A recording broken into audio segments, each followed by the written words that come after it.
Chers frères et sœurs, loué soit Jésus-Christ. Le comprimé spirituel de ce matin nous invite à méditer sur la puissance du silence. Samedi Saint est un jour spécial, un jour pendant lequel le fidèle chrétien doit réussir à pénétrer les méandres de la force du silence pour y voir l'espérance qui s'y cache. Le silence, loin d'être une preuve de lâcheté, est un lieu de construction, un espace avec lequel la vie, dans un nouveau départ, se nourrit de l'espérance de la vie éternelle. Jésus est apparemment prisonnier dans la tombe, prisonnier des idées du monde, mais dans le silence, il laisse le monde réfléchir sur sa destinée et son identité afin de repartir autrement.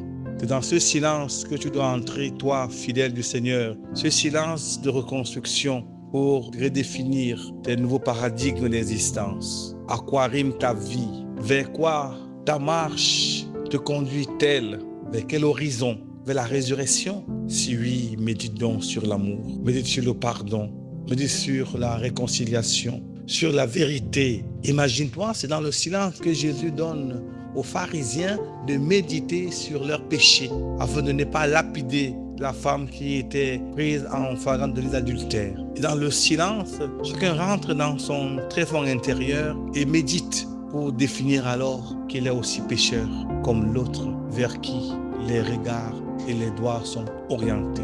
Dans le silence du samedi, tu apprends à reconnaître ta responsabilité à travers les morts, les leurs qui existent dans notre monde, et nous l'espérons bien que tu prendras la décision après ce silence de repartir dans une joie sans faille, dans la sainte allégresse, la grâce de l'Esprit Saint que rien ni personne ne peut arracher à une âme silencieuse. Comme une brise légère, le Seigneur passe dans tes tombes. Il passe dans toutes tes formes de tombes pour te dire tu n'es pas prisonnier du tombeau. Tu es un fils de la résurrection. Laisse-moi t'entraîner de tes tombeaux à la vie et tu vivras pour me rejoindre un jour auprès du Père pour la vie éternelle. Toi, auditeur de Mediapaloti, qui consomme ce comprimé, que Dieu Tout-Puissant te bénisse et t'accorde la joie d'un chemin pascal. Au nom du Père et du Fils et du Saint-Esprit. Amen. Sainte journée.